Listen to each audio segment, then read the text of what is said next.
Muy bien, hermanos, vamos a continuar con nuestro estudio del día de hoy.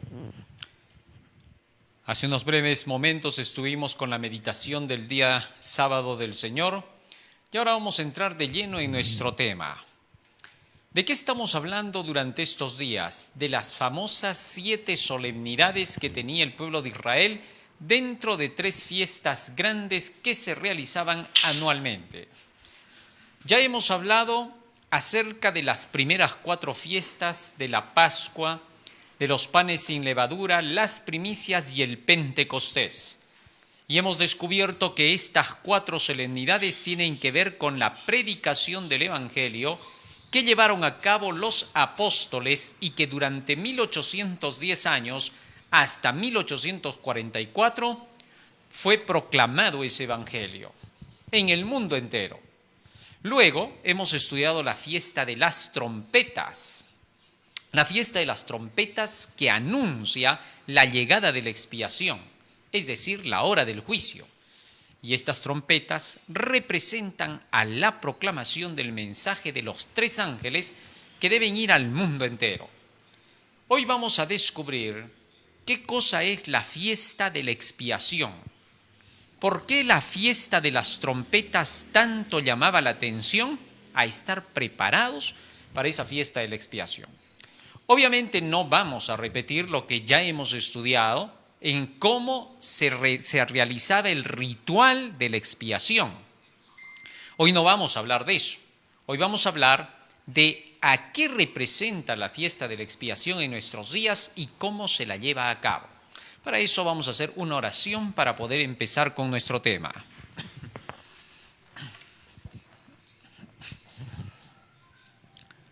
Bondadoso Padre que moras en los cielos, estamos agradecidos a ti porque nos das la vida y la salud. Y humildemente te rogamos que tu presencia nos acompañe en el día de hoy para poder, Señor, comprender el mensaje de tu palabra para nuestro tiempo. Te rogamos que tú mismo seas quien nos ilumine y nos guíe. En el nombre de Jesús. Amén. Amén, Señor.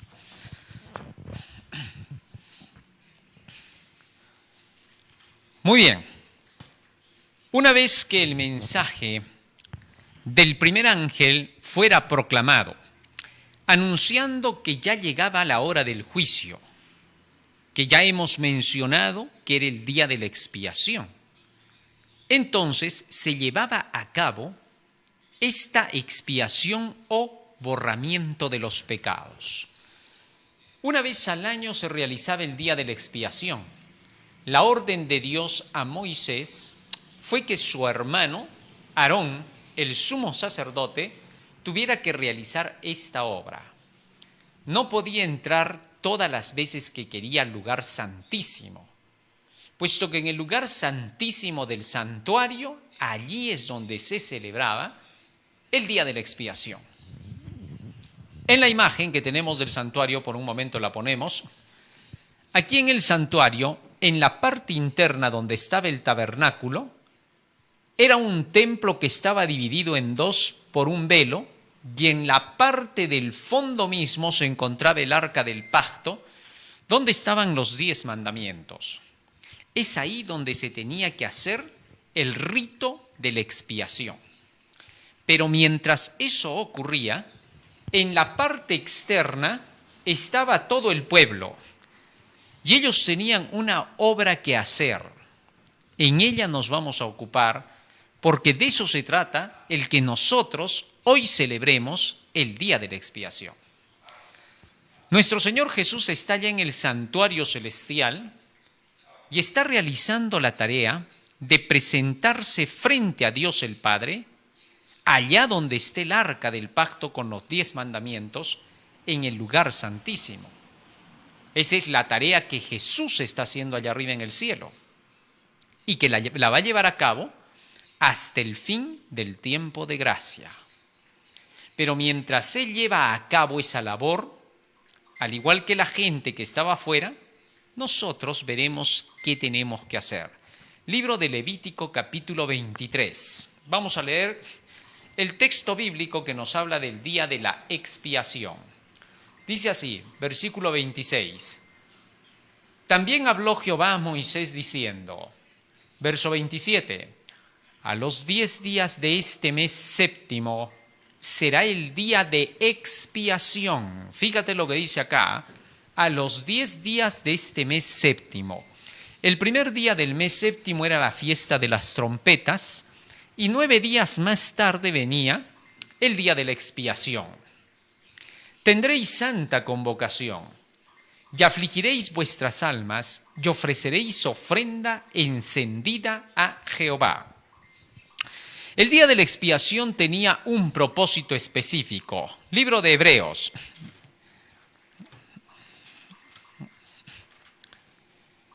Libro de Hebreos, capítulo 10. ¿Qué cosa se hacía en el día de la expiación?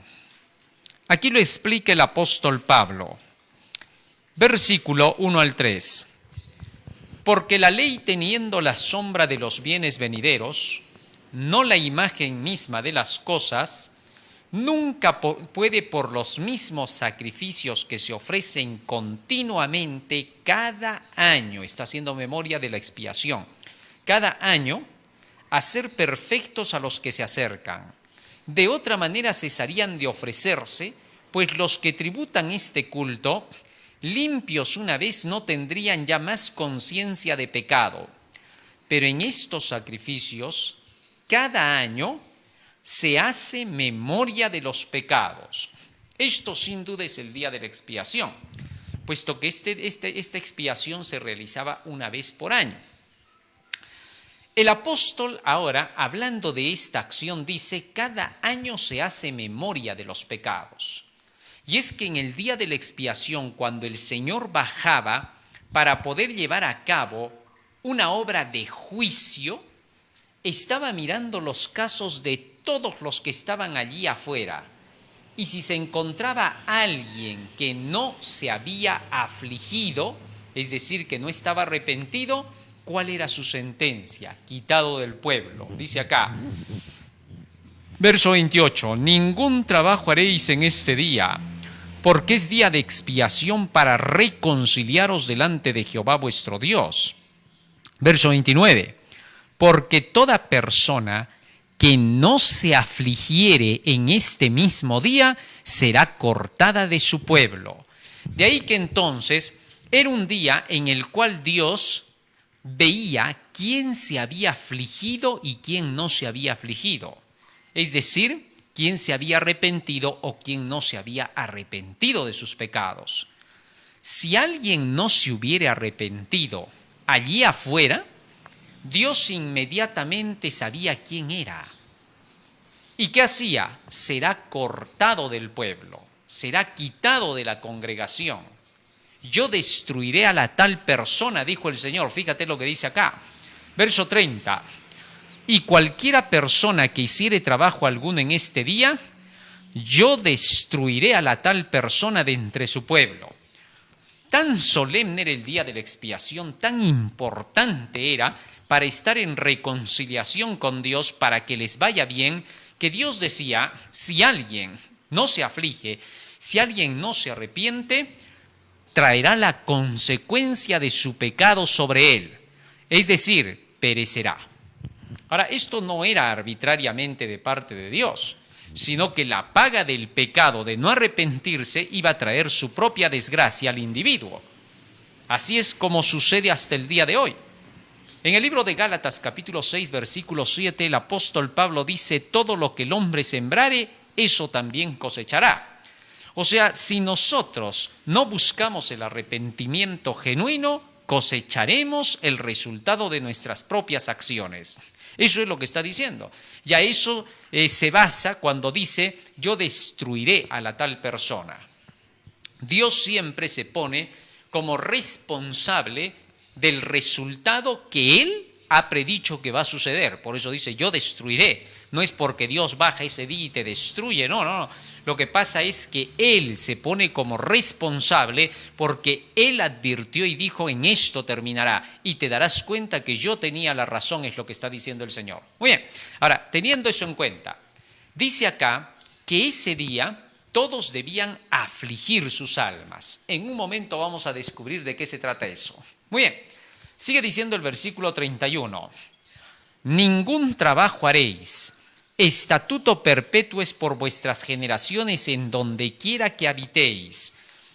Durante el día de la expiación, nadie debía de dedicarse a sus labores comunes. Tenía todos los días para trabajar y ganar para su comida, para poder vestirse, etc. Pero el día de la expiación era demasiado sagrado. No podías tú dedicarte a otra cosa que no fuera la expiación.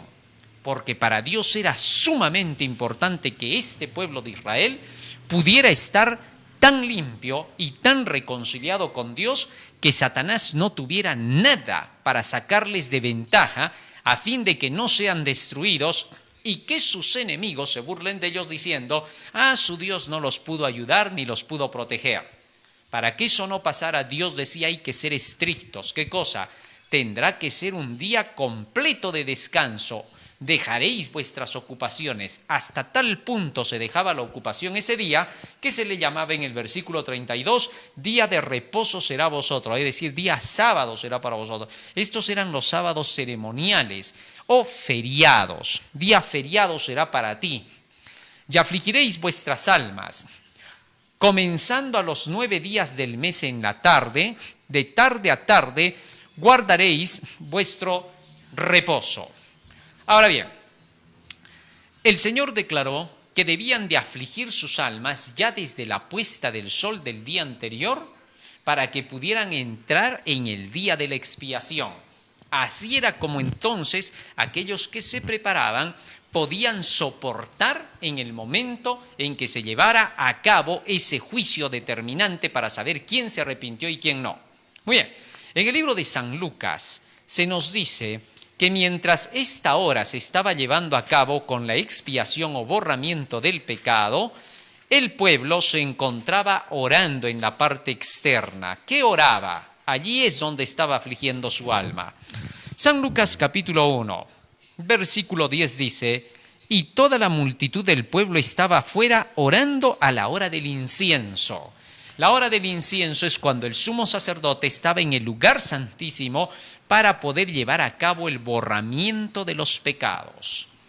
Lo que se pedía del hombre, y aquí entramos en los textos uno por uno. Regresemos a nuestros textos.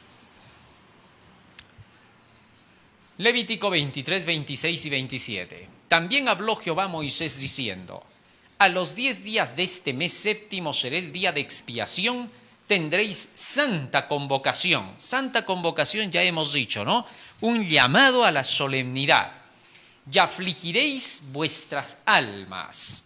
¿Qué cosa es el alma? ¿Por qué dice el Señor que tenemos que afligir el alma? Vamos a ver. Libro de Hebreos, capítulo 10. Libro de Hebreos, capítulo 10, versículo 16 y 17. Aquí hay un texto que me gusta siempre compararlo con la versión más antigua de la Reina Valera. El versículo 16 dice, este es el pacto que haré con ellos después de aquellos días, dice el Señor. Pondré mis leyes en sus corazones y en sus mentes las escribiré. Ahora, el apóstol Pablo cuando escribe este texto dice, pondré, dice Dios, mis leyes en sus corazones y en sus mentes las escribiré. En la versión antigua, en lugar de decir mentes, dice, y en sus almas las escribiré. ¿Por qué se hace la comparación entre lo que es mente y lo que es alma? Bueno, porque siempre era reconocido que el alma de la persona era su personalidad, su mente. Allí donde se graban todas las enseñanzas de Dios que van a ser puestas por obra en el ser humano. Antes de que una persona pueda llegar a poner por obra algo, tiene que pasar por un proceso. Nadie va a venir y va a leer la Biblia que dice harás y no harás y ya de pronto va a querer hacer o no hacer lo que la Biblia dice. No, eso no va a ser posible. Cuando la ley de Dios nos llega, lo primero que hace es convertir el alma. Entonces, para que se dé ese proceso de conversión, tiene que llegar a convencer la mente. Libro de los Salmos, Salmo 19, 7. Veamos este proceso que se tiene que dar acá. Salmo 19:7. Dice así la Escritura: la ley de Jehová es perfecta, que convierte el alma.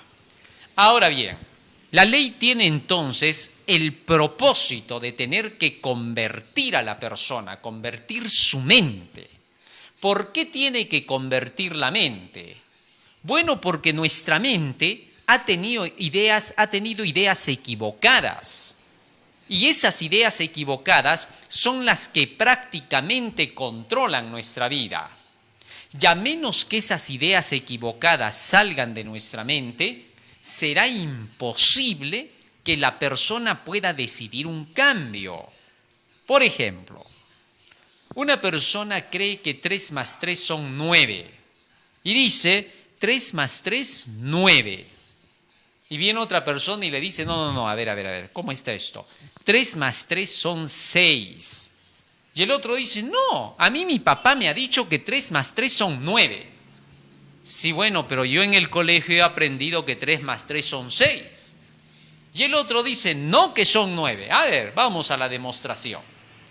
Y de pronto la otra persona le dice, a ver, tengo 3 dedos acá y tengo otros 3 dedos acá. Ahora los vamos a juntar. ¿Cuántos hay? Estos 3 más estos 3. 1, 2, 3, 4, 5, 6. 3 más 3, 6. ¿Viste? ¿Qué cosa está haciendo esta persona con la otra? Le está dando convicción. La está convenciendo de que lo que le dice es lo correcto. Cuando éste se da cuenta de que 3 más 3 son 6, ve que el otro sabe más y comienza a creer lo que dice.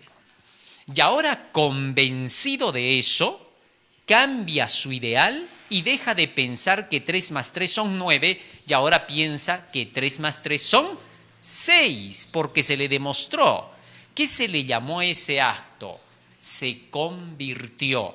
Convirtió su mente de un ideal a otro. Eso es precisamente lo que se nos está diciendo a través de la Biblia. Cuando la ley de Dios llega a ti, a tu mente, entonces la ley de Dios te convence de que estás en error. Y al convencerte de que estás en error, te hace convertir. ¿Por qué? Porque ahora dices, o sea que está mal lo que yo estaba haciendo. Por ejemplo, Salmo 103, fíjate lo que dice acá. Salmo 106, versículo 27 y 28. Fíjate lo que dice acá, 28. Se unieron a sí mismo a Baal Peor y comieron los sacrificios dedicados a los muertos. Verso 37. Y sacrificaron sus hijos y sus hijas a los demonios. De pronto, cuando tú lees en la Biblia que los impíos estaban adorando imágenes, en este caso al dios Baal, que era el dios Sol, de pronto tú dices, bueno, ¿y qué tiene de malo hacer una adoración? De repente pues están acordando de sus ancestros y por eso les están rindiendo un culto. ¿Dónde está el mal? Pero de pronto lees el versículo 37 que te dice que eso es una adoración a los demonios y no en realidad ni siquiera los seres humanos que existieron. Entonces entra en ti la convicción, te convences de que hay algo que estaba mal en tu creencia. Y luego dices, o sea que es adorar a los demonios, adorar a los ídolos. Así es. Y gracias a eso tu mente se convierte y de pronto alguien te pregunta y te dice, oye, ¿no vas a ir a adorar a Baal esta vez? No, ¿por qué? Eso es adorar a los demonios, así que ya no voy yo más a eso. ¿Qué cosa te llevó a no adorar más a los demonios? El haberte convencido y luego haberte convertido. Eso es precisamente lo que Dios quiere que pase en nuestra mente. Afligiréis vuestra mente. ¿Cómo vas a afligir la mente?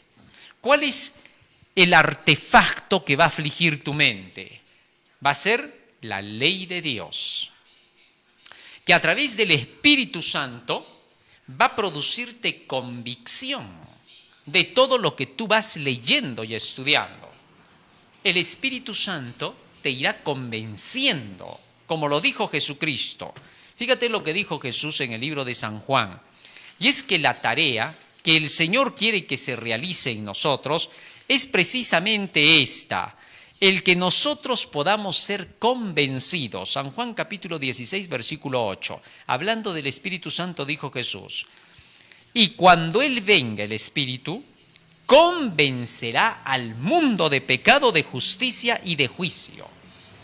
El primer trabajo que hace el Espíritu Santo es convencerte de pecado. Primera de Juan capítulo 3, versículo 4 dice la Biblia, ¿cómo se realiza eso? Versículo 4.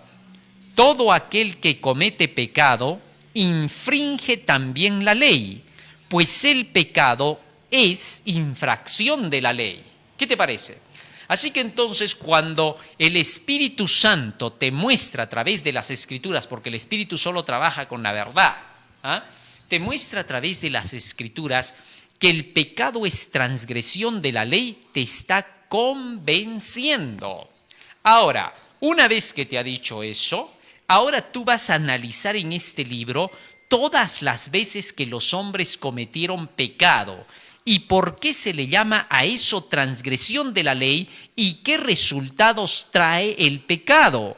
Entonces encontrarás en las historias de Abraham, de Isaac, Jacob, de todos los patriarcas, los profetas, los apóstoles, verás que cada vez que transgredieron la ley de Dios, cometiendo pecado, hubo un resultado que les trajo dolor. Entonces, convencido de eso, dices, esto está mal. Y entonces tu mente se convierte y decide que va a ser lo correcto. A eso se le llama conversión. Ya está. Cuando la palabra de Dios entonces llega a tu mente, deberá producir su trabajo. Para poder producir su trabajo de convencerte y convertirte, habrá un proceso de aflicción. ¿Correcto? Ese proceso de aflicción en la Biblia tiene un nombre. Segunda de Corintios, capítulo 7, versículos 9 y 10. Segunda de Corintios, capítulo 7, versículo 9 y 10. Y es allí donde nosotros entramos en nuestro texto. Fíjate lo que dice acá. Dice, a los 10 días de este mes séptimo será el día de expiación, tendréis santa convocación y afligiréis vuestras almas y ofreceréis ofrenda encendida a Jehová. Cuando tu alma se aflige, es decir, cuando entras en convicción y conversión, entonces estarás ofreciendo una ofrenda encendida a Jehová. Vas a ver cómo. Vamos a analizarlo y lo vamos a entender perfectamente. Segunda de Corintios capítulo 7, versículos 9 y 10. Fíjense lo que decía el apóstol Pablo. Ahora me gozo, no porque hayáis sido entristecidos, afligidos, que es lo mismo. No porque hayáis sido entristecidos, sino porque fuisteis entristecidos para arrepentimiento. Porque habéis sido entristecidos según Dios, para que ninguna pérdida padecieseis por nuestra parte. Así que entonces, cuando el Espíritu Santo te entristece, te hace arrepentir. La aflicción que te produce el Señor es para sanarte del pecado. Jehová hiere, Jehová sana. Él mismo se encarga de herir, pero Él mismo también se encarga de sanar. ¿Por qué? En el libro de Filipenses, fíjate lo que dice allí la palabra del Señor. ¿Cómo se realiza esta tarea? Libro de Filipenses, capítulo 2, versículos 12 y 13. Dice así: por tanto, amados míos, como siempre habéis obedecido, no como en mi presencia solamente, sino mucho más ahora en mi ausencia, ocupaos en vuestra salvación con temor y temblor, porque Dios es el que en vosotros produce así el querer como el hacer por su buena voluntad. Fíjate lo que está diciendo acá. Dios produce en ti el querer, pero también el hacer, según su buena voluntad. Él hiere y Él sana. Él hace todo el trabajo. De manera que cuando el Señor con su palabra, con su ley, te muestra a ti que estás en una condición errada, en ese momento te está produciendo el querer el cambio. Y luego Dios te va a decir cómo se tiene que realizar eso. Ahí está produciendo el hacer, porque todo está en su voluntad. Ahora, para que este querer y este hacer se lleve a cabo, tendremos que entrar en esta parte del sacrificio de ofrenda encendida a Jehová. ¿Cómo se realizaba el sacrificio de ofrenda encendida a Jehová? En el Antiguo Testamento ya hemos estudiado eso en la parte de las figuras del santuario, que la ofrenda encendida se llevaba a cabo en el altar del holocausto. Y en el altar del holocausto se ponía la leña, se ponía el sebo que representaba el pecado y se lo ponía a arder en olor grato a Jehová. Este es el lugar del holocausto, para que te acuerdes. En este holocausto el fuego quemaba el pecado simbólicamente. Ahora, esto significaría que lo que se nos estaría pidiendo a nosotros es ofrecernos como un sacrificio vivo para que podamos ser afligidos. Un sacrificio encendido es el que está diciendo: afligiréis vuestras almas y haréis un sacrificio encendido a Jehová vuestro Dios. El sacrificio. Ahora vamos a entender todo esto en conjunto. Libro de Romanos, capítulo 12, versículo 1, el apóstol Pablo dice así: así que, hermanos, os ruego por las misericordias de Dios que presentéis vuestros cuerpos en sacrificio vivo, santo, agradable a Dios, que es vuestro culto racional. Ahora, fíjate en esto. Para que tú puedas realmente afligir tu alma, tú tienes que dar el paso de presentarte como un sacrificio vivo bajo un culto racional. Tu razón va a estar sujeta a las enseñanzas de Dios. Ese es un culto racional, en las enseñanzas de Dios. Y entonces tú vas a poder presentar un sacrificio santo y agradable a Dios. Ahora, ¿de qué se trata ese sacrificio? Porque no me voy a subir a un altar, voy a tirar la gasolina y voy a lanzar el fósforo y me voy a empezar a quemar. No es lo que se me está pidiendo. Entonces, cuando Pablo dice, presentaos como sacrificios vivos, porque si hubiera sido ese tipo de sacrificio, Pablo ya no hubiera escrito esto, ya hubiera estado sacrificado hace tiempo. Vamos a ver a qué se refiere. Libro de los Salmos, Salmos 51, versículo 17. Salmos 51, 17.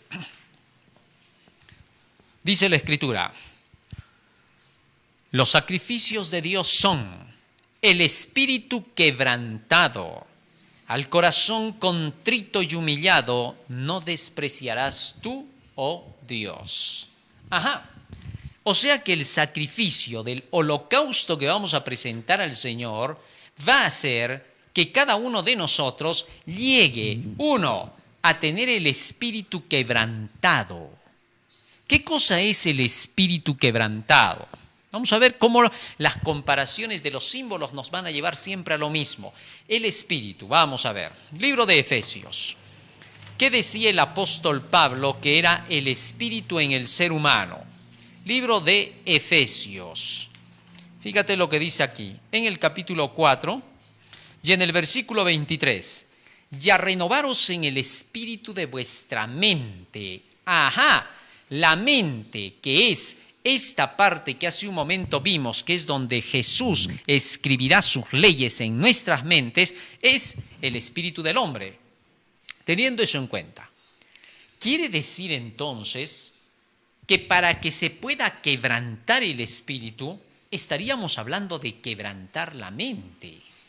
¿Y cómo se quebranta la mente? La palabra quebrantar, tenemos que entender cada frase acá, porque si no, no vamos a poder jamás llegar a la conclusión correcta. Libro de Nehemías. ¿Qué cosa es el quebranto? Libro de Nehemías.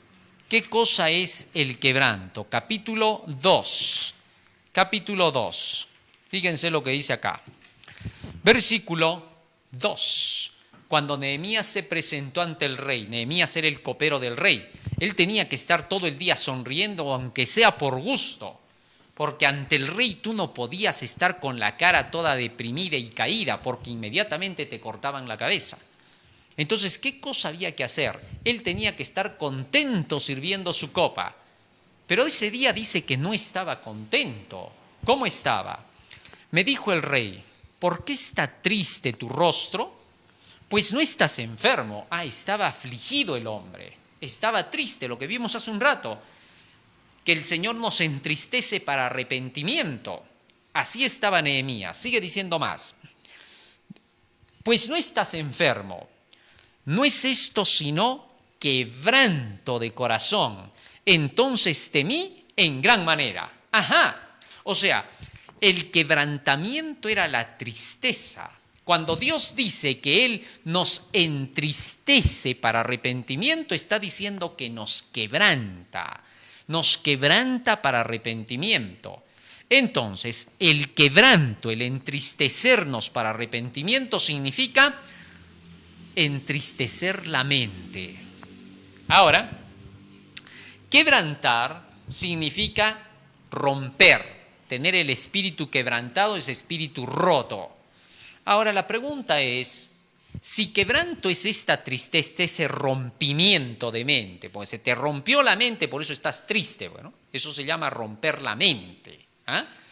Entonces, cuando Dios dice que hay que romper la mente, ¿por qué quiere romper nuestra mente? ¿Qué pasa aquí, decimos? O sea, ¿quiere destruirme? ¿Qué cosa quiere hacer conmigo Dios? ¿Por qué me pide que me aflige en el día de la expiación? ¿Por qué quiere romper mi mente en el día de la expiación? Fácil. ¿Sabes por qué? Porque nuestra mente, al haberse llenado de tanta cosa que hemos aprendido negativa en este mundo desde que hemos nacido, cuando hemos ido creciendo, hemos visto que en la casa habían cosas que no eran perfectas. A veces había algún maltrato, alguien gritaba o de repente escuchábamos al vecino que golpeaba a su esposa, que golpeaba a los hijos, o de repente salimos a la calle y vimos cómo asaltaban y golpeaban. Todo eso ha ido llenando la cabeza.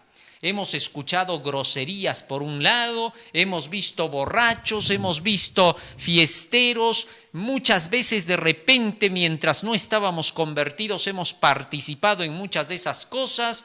Más aún, hemos recibido instrucción del colegio que no ha sido la correcta, hemos recibido instrucciones de las universidades que no han sido las correctas, hemos recibido conocimiento de amigos, conversaciones negativas, chismes, cuentos. Prácticamente nuestro cerebro se ha convertido en una piedra hasta que el conocimiento ha ido al suelo y solo vivimos de lo que vemos y pensamos que es la realidad.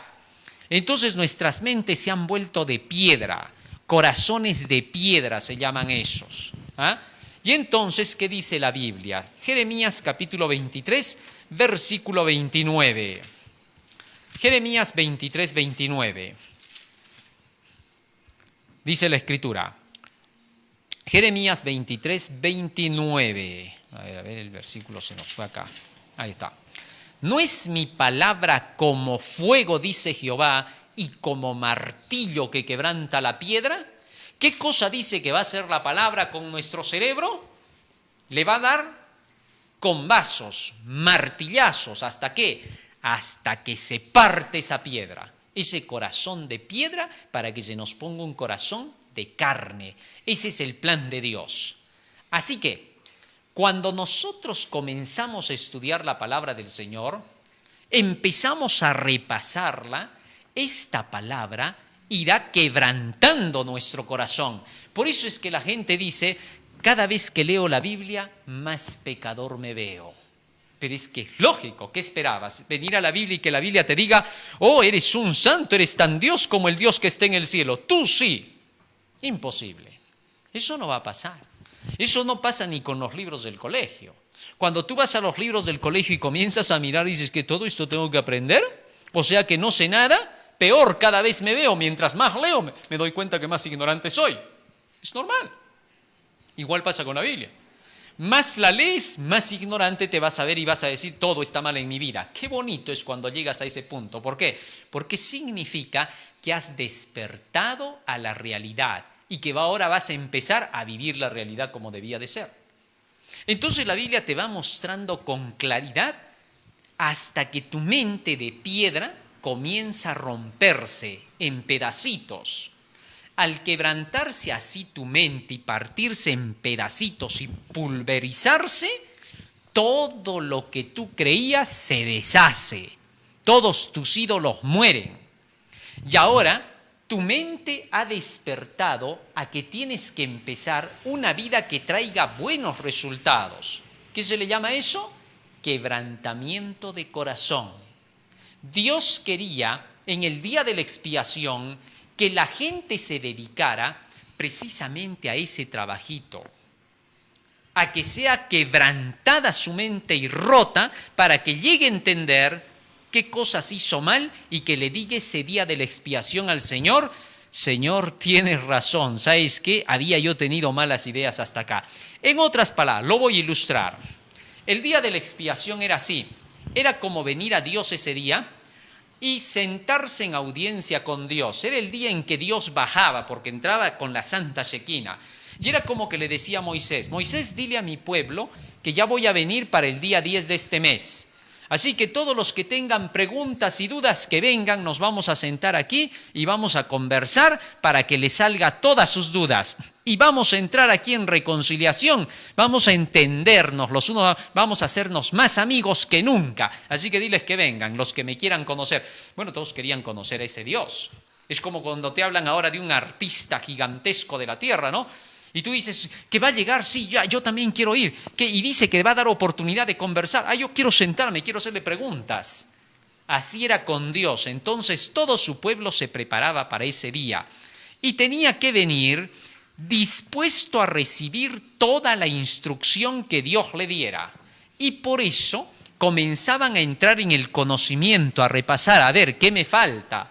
Y Dios los convencía y les decía, esto tienes que corregir. Era día de corrección. Y ese día tú le decías, Señor, perdóname porque no he estado haciendo las cosas bien, me había equivocado, no pensé que era así. No te preocupes, hijo, para eso he venido, para poderte instruir.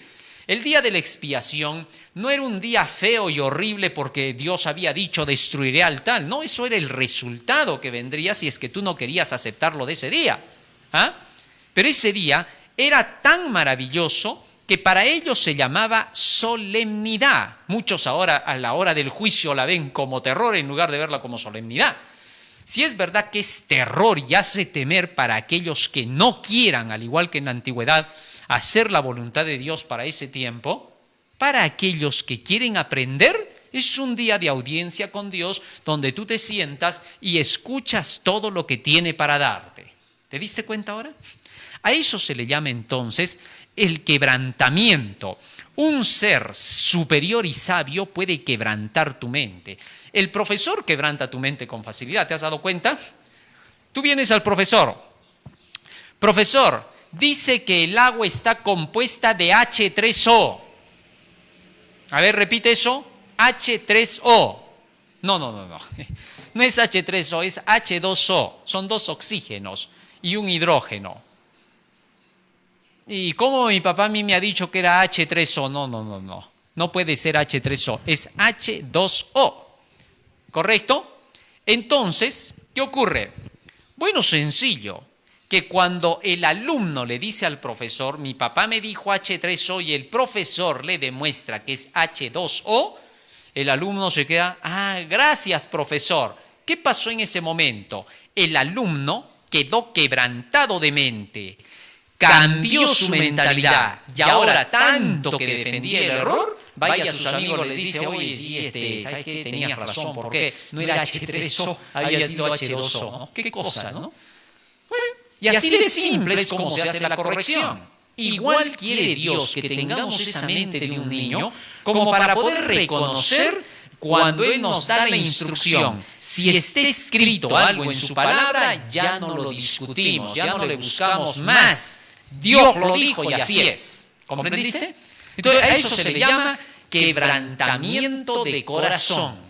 Y eso es aflicción del espíritu. Dios quería que rompieran su mente durante ese día para que reconocieran que Él les estaba enseñando lo correcto. Y de esa manera, en el momento en que se hacía todo el rito de la expiación, confesaban su error y recibían como resultado la limpieza y el borramiento de su mente de piedra, y ahora se les ponía una nueva mente para poder andar por los caminos de Dios. Ahora, eso no queda allí.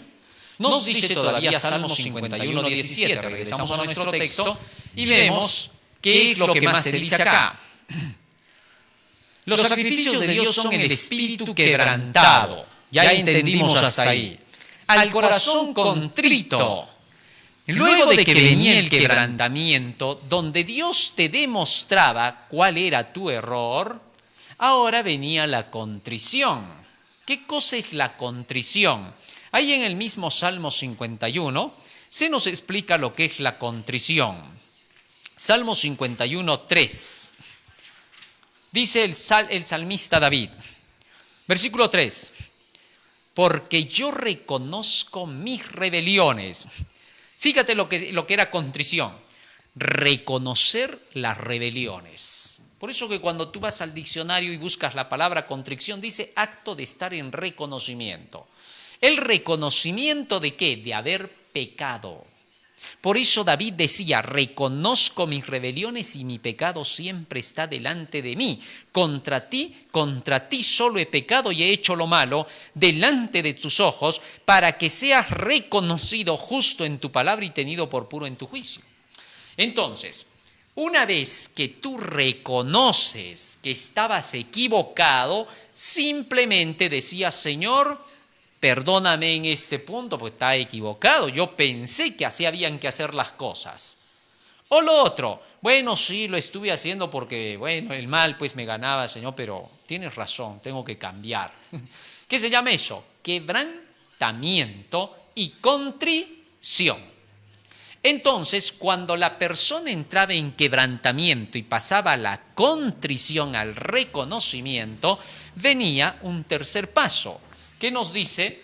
Al corazón contrito y humillado no despreciarás tú, oh Dios. ¿Qué cosa es estar humillado? ¿Ah? ¿Qué es humillarse?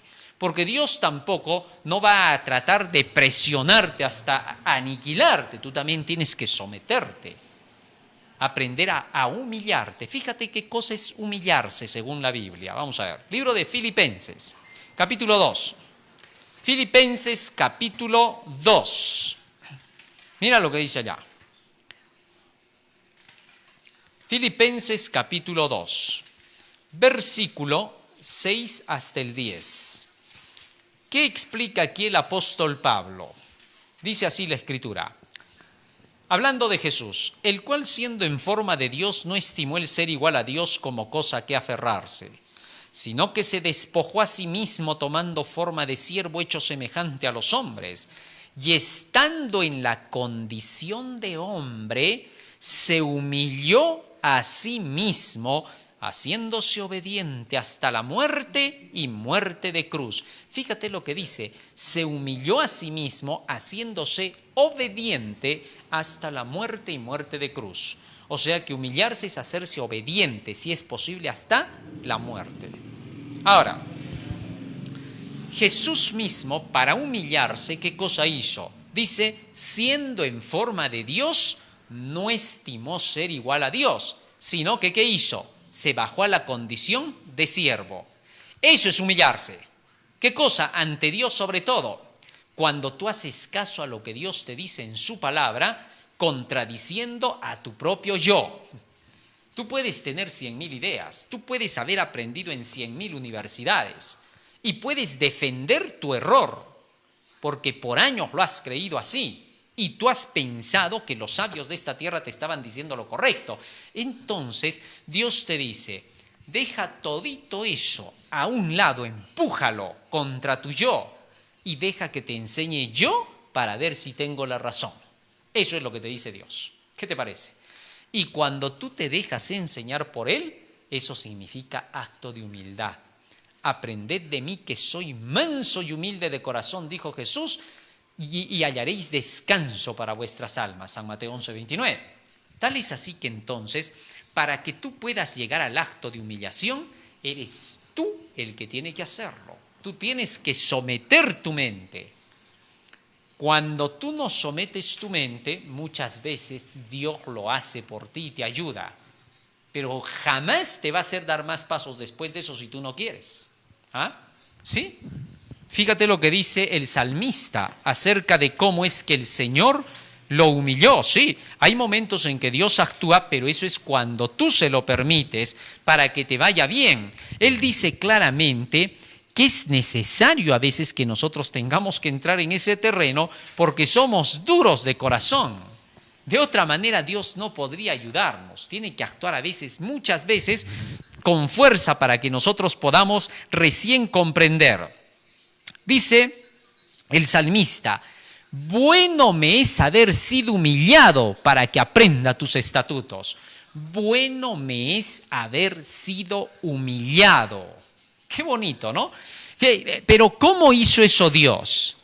A través de presentarle sus juicios. Hasta tal punto que fíjate lo que dice el versículo 120. Dice así, versículo 120. Y estos textos son claros para nosotros y claves. Versículo 120. Se me perdió este texto, ahí está. Mi carne se ha estremecido por temor de ti y de tus juicios tengo miedo. Los juicios de Dios quebrantaron a David, al rey. Y cuando lo quebrantaron, lo humillaron. Qué interesante, ¿no? Ahora, para eso tú tienes que saber que estás cerca de alguien que te esté enseñando correctamente. Porque tú no te vas a humillar fácilmente a cualquier tipo de enseñanza. Dios primeramente te dice, ven a conocer mi verdad. Cuando tú conozcas mi verdad, ahí te vas a dar cuenta si soy sabio o no soy sabio. El hombre por naturaleza siempre se humilla ante el más sabio. Puede ser que sea orgulloso frente a los demás. 7 más 7 son 21. ¿Cómo que 7 más 7 son 21? Son 21. A mí nadie me va a convencer de que no es 21. Para mí es 21 y se acabó. Hasta que de pronto viene por ahí un gran sabio reconocido mundialmente y le dice, ¿sí o no, gran sabio? 7 más 7 son 21. No, estás mal. 7 más 7 no es 21. 7 más 7 son 14. ¿Estás seguro? Claro, 7 más 7 es 14. Y el gran sabio viene, te lo demuestra. Inmediatamente te quedas humilladito porque dices, el sabio lo dijo. Dios quiere que tú te des cuenta de su sabiduría. Cuando te des cuenta de su sabiduría, Él te va a exaltar. ¿Por qué? Él dice claramente que a toda persona que viene y se humilla ante Él, Él le exaltará. Pero aquel que se exalta, Él lo humillará. Entonces, cuando tú vienes y te humillas ante Dios y te muestra Dios la verdad, inmediatamente que aprendes eso, sales al mundo, se lo enseñas y todos dicen, oh, este es sabio. ¿Quién te exaltó? Dios. ¿Después de qué? De que primero te humilló. Aquellos que no se humillan buscando la palabra del Señor, no serán exaltados jamás. Perderán todas sus oportunidades. Por eso dice, afligirás primero tu alma. Primero aflígete, porque todos los que salían del día de la expiación, después de que se llevaba a cabo el borramiento del pecado, salían con las caras alegres y contentas y ya podían celebrar la fiesta de los tabernáculos. Y eran exaltados. ¿Por qué? Porque ahora decían, muy bien, salía el sacerdote y a toditos los bendecía. Muy bien hecho, hijos. Todo está bien con Dios. No te humillaban, pero si tú no te habías arrepentido, eras quitado del pueblo. Frente a todos quedabas humillado. ¿Te das cuenta ahora? Así es como funcionaba este sistema. Muy bien. Ahora, una vez que la persona entra en todo este trabajito, ya estaba presentando ofrenda encendida a Jehová. y ya subía en olor grato todo lo que hacía, porque ahora con el conocimiento era un olor de perfume para Dios. ¿Sabes que cuando tú haces las cosas con el conocimiento de la palabra, para Dios es perfume lo que estás haciendo? Ese se llama el olor grato a Jehová. ¿Por qué? Porque Dios veía que lo que hacías era sabio e inteligente. Ahora, como es día de la expiación, ¿con qué cosa Dios humillaba? Porque esto es importante. Libro de Apocalipsis. Para la hora del juicio, ya hemos dicho que la expiación es la hora del juicio. ¿Con qué te va a quebrantar Dios? ¿Cómo vas a afligir tu alma en este tiempo? En tiempos pasados, en los días de Moisés, tú afligías tu alma cuando tú repasabas todas las leyes que le fueron dadas a Moisés. Las leyes sanitarias, las leyes de los sacrificios, las leyes de la ceremonia, las fiestas que tenías que... Todo eso veías y tú decías, a ver si tengo que quebrantarme con esto. Y gracias a eso veías, a ver, ya si estoy al día, acá me falta este pecado más, tengo que confesarlo. Gracias a eso mirabas tú tu documento y ese documento te ayudaba a saber cómo poder estar listo para la expiación. Así también Dios nos ha dado ahora un documentito que es aplicable a nuestros días, porque en ese tiempo habían sacrificios y ceremonias, ahora ya no los hay. Entonces nos ha dado aquello que va a quebrantar nuestros corazones en esta hora del juicio de expiación para que podamos salir limpios y podamos entrar a la fiesta de las cabañas, que será la próxima fiesta que vamos a estudiar, la última fiesta que se lleva a cabo en el cielo. Escucha lo que dice acá. Apocalipsis capítulo 14, versículo 6.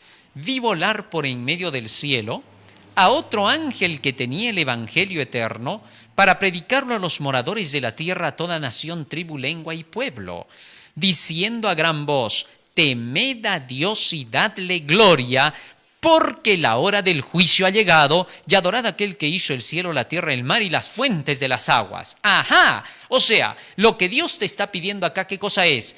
Para esta hora del juicio, para el día de la expiación, se tocan las trompetas y se te dice las bases para que tú te puedas afligir. Qué interesante, ¿no? En el pasado, cuando se tocaban las trompetas, en el día de las trompetas, eso ya lo hemos estudiado en el tema anterior, ¿a qué cosa se llamaba? Dijimos, tocad alarma en mi santo monte. Que salga de su cámara el novio, la novia, conviértanse en mí de todo corazón, decía el Señor. Eso lo hemos leído en Joel capítulo 2, no te olvides, en el toque de la trompeta. Así entonces, cuando se tocan las trompetas del mensaje de los tres ángeles, estos mensajes te dicen, teme a Dios, dale gloria y adóralo. Son las cosas que se necesitan para la hora del juicio. Entonces Dios te hace afligir, te aflige la mente, rompe tu mente de sus falsas ideas y Él mismo hace que tú te arrepientas para que puedas cambiar. Y cuando sigues todo lo que dice el mensaje de los tres ángeles, Él te está quebrantando y estás listo para entrar en la expiación final. O sea, se sienta contigo. Venid, estemos a cuenta, dice Isaías 1:18. Ven, nos vamos a poner de acuerdo, está diciendo Dios.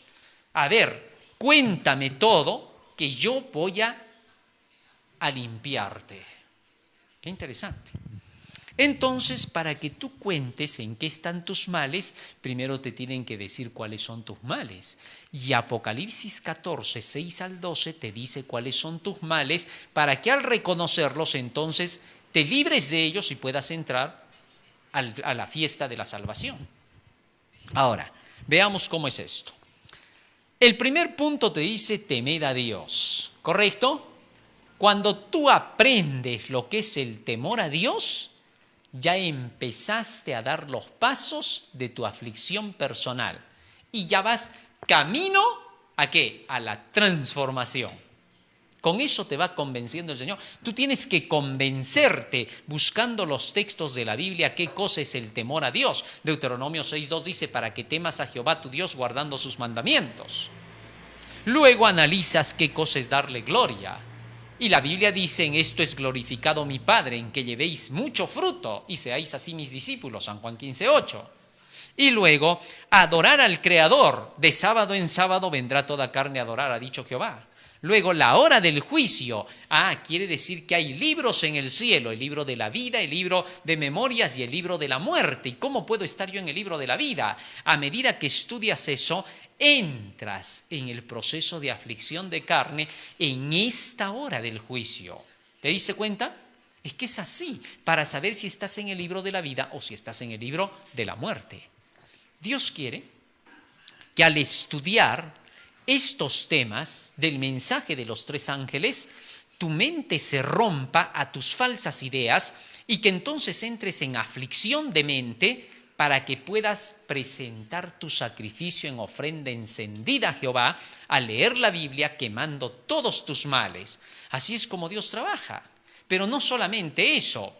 En el versículo 8 te dice, otro ángel le siguió diciendo, ha caído Babilonia. Cuando estudias sobre Babilonia, descubres que Babilonia se caracterizaba por hacer sacrificios humanos, sacrificios a los demonios, fiestas, diversiones, placeres, todo lo que te traía destrucción. Y a medida que vas descubriendo todas esas cosas, pronto te das cuenta de que todo eso se tiene que abandonar, que no puedes practicar eso. ¿Por qué? Porque te está degradando, te está malogrando la mente, el cuerpo y el alma. Y gracias a eso entras en convicción y renuncias a eso. Todo eso se llama aflicción de tu mente. La estás limpiando con la palabra del Señor. Y luego el versículo 9 hasta el 11 te presenta el tercer ángel. Un mensaje en el cual se te dice, llega la hora en que tú tienes que creerle todo a la Biblia. Ningún dirigente representado por la bestia, ningún dirigente representado por la imagen de la bestia va a tener que conducir tu vida. Tú no te vas a conducir por hombres, te vas a conducir por solo la Biblia. ¿Para qué? Para que guardes mis mandamientos por la fe en Jesús. Una vez que estudiaste esos tres mensajes, ahora ya estás en aflicción de tu mente y ya estás listo para la hora de la expiación. ¿Te diste cuenta? Porque eso no lo vas a hacer tú. ¿Qué vas a poder? Jamás. Al contrario, cuando tú no puedas esto, como no lees la Biblia, no estudias los tres ángeles, vas a desesperarte y vas a decir, es que ese mensaje me asusta. Y cuando venga el falso maestro, el falso profeta y te diga, no te preocupes, no necesitas tanto de conocimiento. Una relación con Jesús es suficiente. Con que tú lo ames y Él te ame es todo lo que tienes que hacer. Caerás en su trampa redondito. ¿Por qué? Porque vas a decir, qué lindo mensaje de paz. Tan desesperado que estaba yo diciendo el juicio. Hey, hay que temer a Dios, Babilonia, la bestia, su imagen. Ya no voy a soportar. En cambio, cuando ahora tú vienes y estudias cómo es, recién te das cuenta de que así trabaja Dios para que presentes ofrenda encendida a Jehová. Satanás te quiere quitar esa ofrenda de sacrificio, no quiere que lo hagas. A Jesucristo le quiso quitar la cruz, ¿te acuerdas? Le dijo, mira, todo esto, todas las glorias te voy a dar, ya no necesitas ir a la cruz, pero eso sí, póstrate ante mí solo un rato. Era fuerte la tentación, lo mismo hace ahora el falso profeta. Viene y te dice, no necesitas tanto, no necesitas, o eso es legalismo, Jesús te ama así como eres. Interesante forma de mentir y de convencer al cristiano incauto. Incauto es aquel que no escudriñó la verdad para este tiempo. Por eso el Señor ha dicho que como estamos en la fiesta de la expiación, estamos obligados a tener que afligir nuestra mente. ¿Por qué? Porque la tal persona que no se afligiere, yo la haré borrar de mi pueblo. Regresemos a nuestros textos, vamos a la parte final. Ahora sí, con todo esto hemos entendido hasta aquí que el mensaje de los tres ángeles es el mensaje que va a hacer producir lo que Dios pide de nosotros. Cada vez que Dios te pide algo en su palabra, nunca vayas a pensar que te está diciendo que tú lo fabriques, porque tú no puedes hacer nada. Sin mí nada podéis hacer, dice Jesús. Por tanto, entonces, Él es el que te va a decir cómo se hace. Nunca seas orgulloso. Hay personas que vienen y dicen, a ver, aquí dice la palabra del Señor, no mentirás. ¿Ya? A ver, vamos a hacer el esfuerzo por no mentir. Prometo que ya no miento hoy día. Y antes de que llegue el mediodía ya estás mintiendo. Ya dices, ya, ahora sí, ya, esta no se me va. Hasta la noche ya no voy a mentir, y antes de la tarde ya estás mintiendo. Y entonces terminas diciendo, no, no se puede cumplir, nadie puede. ¿Qué te crees perfecto para pensar que ya puedes cumplir todo? Vas a renegar, vas a maldecir y vas a hablar disparates al final. Como muchos lo hacen. Hasta grandes predicadores reconocidos por la gente dicen disparates en el púlpito porque dicen, nadie puede ser perfecto, nadie puede obedecer. Y cuando tú le dices, pero la palabra del Señor sí enseña que se puede ser, tú eres lo primero que hace, no razona, de frente te ataca. ¿Para qué te ataca? El otro te está diciendo, la palabra dice que sí se puede. Si la palabra dice que sí se puede, es porque sí se puede. Ahora, no me preguntes a mí. Tú solo cree en lo que dice este libro y comienza a hacer lo que dice el libro. Así es como Dios te perfecciona, no mirando al otro. Pues si vas a mirar al otro, te vas a perder. ¿Por qué? Porque no puedes pues jamás querer buscar a otro ser humano como tú que esté en la lucha para decir, a ver, voy a ser perfecto como él o como ella. ¿Dónde, por favor? Ahí ya cometiste una imperfección terrible. Así no se empieza. Tienes que empezar con pie derecho, como debe de ser. Dice el texto, ningún trabajo haréis en este día, porque es día de expiación. Para nosotros, como adventistas del séptimo día, ya desde que comenzó la iglesia, te diste cuenta que se cumplió al pie de la letra el tiempo que empezó la expiación. Nuestros primeros pioneros comenzaron a dedicarse solo a poder estudiar la Biblia y prepararse. Eso no significa que no iban a trabajar para su comidita. Ellos seguían en sus labores, pero no era la prioridad. Solamente iban, trabajaban, hacían lo que tenían que hacer para comer, para vestirse, pero no estaban en la búsqueda y la persecución de la competitividad. Ese era el problema, ese es el problema de muchos cristianos. ¿Qué es lo que pasa? Olvidan que estamos en pleno día de la expiación y que estamos en un tiempo donde solamente nuestra salvación interesa y que en nuestro desempeño de las labores no buscamos el hacer riquezas ni grandezas aquí para divertirnos y buscar estar en competencia con nosotros. No. Todo lo que buscamos es el crecimiento de nuestro espíritu, la preparación para esta hora del juicio, porque tenemos que entrar en el cielo si queremos entrar. Entonces, en eso se nos va la vida. ¿Te diste cuenta? Y mientras tanto nos desempeñamos en las labores. Unos serán más hábiles que otros, otros podrán juntar más que otros. Eso no nos preocupa porque no estamos a la competencia ni aún con nuestros propios hermanos. ¿Te imaginas que vengas a la iglesia y lo miras al otro hermano? Uy, ya tiene su auto, ya tiene un camión, yo me estoy quedando, ¿qué está pasando acá? Y tú entras en esa desesperación, lo echas a perder todo porque te estás midiendo con los demás. No pierdas tu tiempo. Cada quien según su labor y según Dios vaya haciendo las cosas en favor de cada quien, así tenemos que avanzar con la mente puesta en las cosas del Señor, poniendo todo el empeño en todo lo que hacemos, sin duda, pero con la centralidad solo de nuestra salvación. Porque somos extranjeros y peregrinos. Eso se tiene que meter en nuestra cabeza. Solo estamos de pasada en este mundo. Estamos para ayudar a los demás. ¿Ayudar en qué? A que se salven. Hemos sido entrenados por el Señor como rescatistas. Te lo voy a ilustrar para que lo entiendas. Supongamos que entramos a una escuela para rescate y nos entrenan para cualquier momento que haya un desastre. Y de pronto hay un desastre. Estalló un volcán y llegamos hasta esa ciudad y vemos que el terremoto ha hecho estragos, la lava, y vemos a varias víctimas por ahí que hay que ayudarlas, que están debajo de los escombros. Nuestro trabajo es llegar ahí a sacar a esa gente. Pero si yo voy a llegar ahí, voy a mirar a uno que está bajo el escombro, pobrecito, ¿qué estará sintiendo? A ver, me voy a poner yo también bajo un escombro y me lo lanzo encima para sentir lo que él está sintiendo. Ya no estoy yendo a rescatar, ya estoy yendo a ser rescatado. Como pueblo de Dios, en lugar de mezclarnos con los mundanos que están bajo los escombros, que se están muriendo ahí abajo, lo que tenemos que hacer es venir a rescatarlos. Pero si yo me voy a poner en competencia y voy a decir, ¿qué sientes con esa piedra sobre tu cabeza? Duele, a ver, me voy a lanzar yo también una para estar igual que tú. No puedes, ya no estarías rescatando. Entonces tendrían que venir a rescatarte y ayudarte a ti también.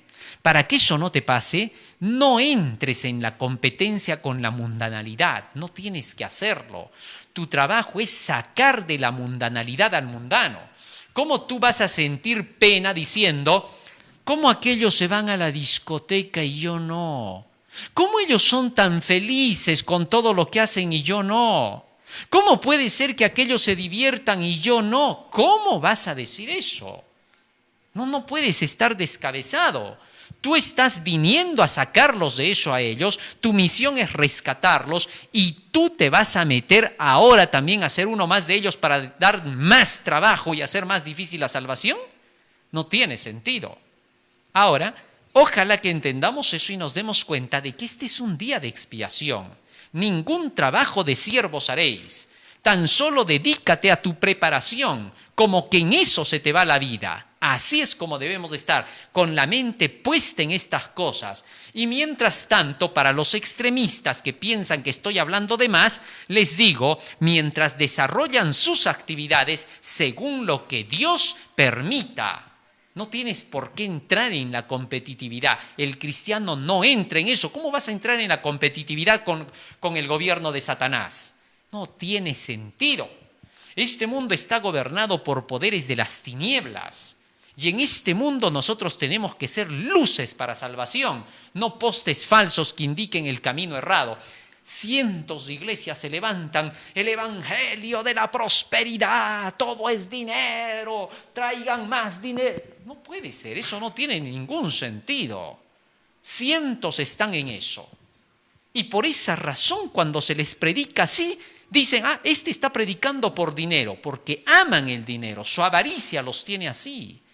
Ese tipo de gente debe convertirse, no ha nacido de nuevo, sigue en la misma perdición con que vino al mundo. Necesita transformación. Así que es día de expiación para reconciliaros delante de Jehová, vuestro Dios. Que Dios quiera que nosotros podamos comprender cómo en realidad funcionaba este día de la expiación. Y fíjate que el toque de las trompetas convocaba a la asamblea para estar listos para el día de la expiación. No permitamos que en este día de la expiación seamos cortados del pueblo. El Señor es claro, el Señor nos ha advertido para que nosotros podamos estar listos y estar como esta gente, alegres de saber que hemos salido de la expiación limpios por el Señor.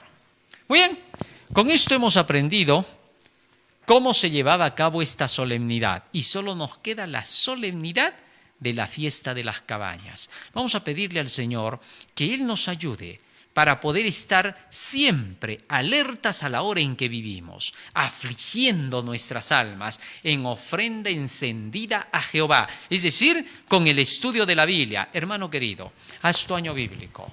Año bíblico es que en un año te terminas la Biblia. Un hermano me decía, ay hermano, estoy contento porque yo he hecho mi año bíblico. Muy bien. ¿Cuántos años tienes en la iglesia, hermano? Tengo 30 años en la iglesia. O sea que has hecho 30 años bíblicos. Se me quedó mirando. ¿Qué ha pasado? Le digo. Bueno, yo he hecho una vez en todos los 30 años el año bíblico. ¿Cómo? Año bíblico es año bíblico, que cada año te lees toda la Biblia. ¿Cómo vas a decir año bíblico el día que me bauticé y ese año estudié toda la Biblia? ¿Y todos los demás 29 años de qué te has ocupado? No tiene sentido, hermano. Año bíblico es todos los años lees tu Biblia. Eso es año bíblico, junto con el espíritu de profecía, para que puedas saber qué cosa tenemos que hacer e instruir a los demás. No es cosa del otro mundo. No necesitas ser un ser especial para conocer las Escrituras. Solo necesitas tener que estudiarlas cada día en afán de buscar tu salvación y quererla compartir. Vamos a ponernos de rodillas y le vamos a pedir a Jesús que nos ayude a hacer eso.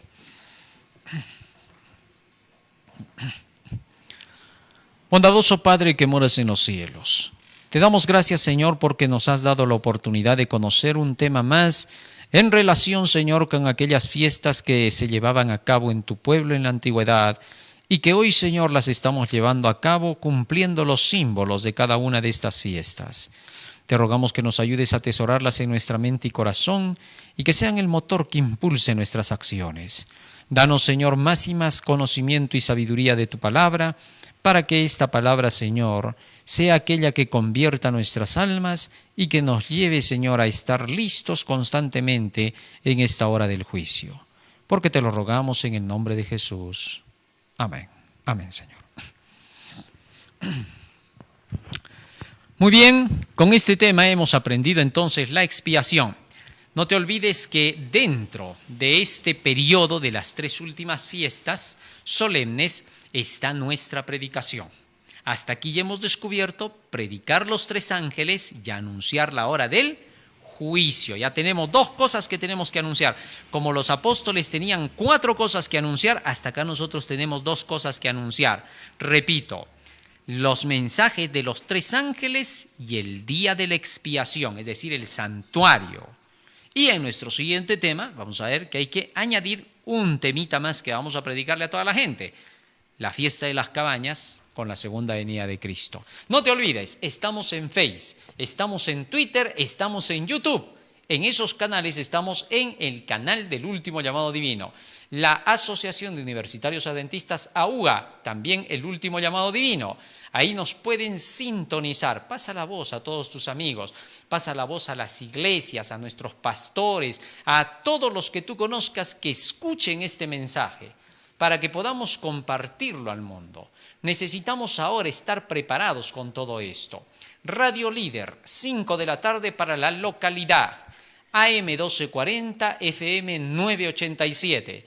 También estamos en el hashtag del Último Llamado Divino y también a través de publicaciones del Tercer Ángel del Último Llamado Divino.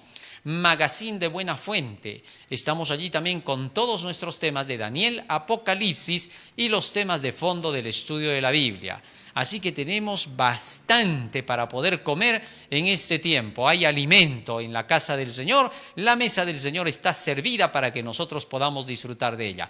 Dios te bendiga y un feliz sábado, querido hermano. Amén.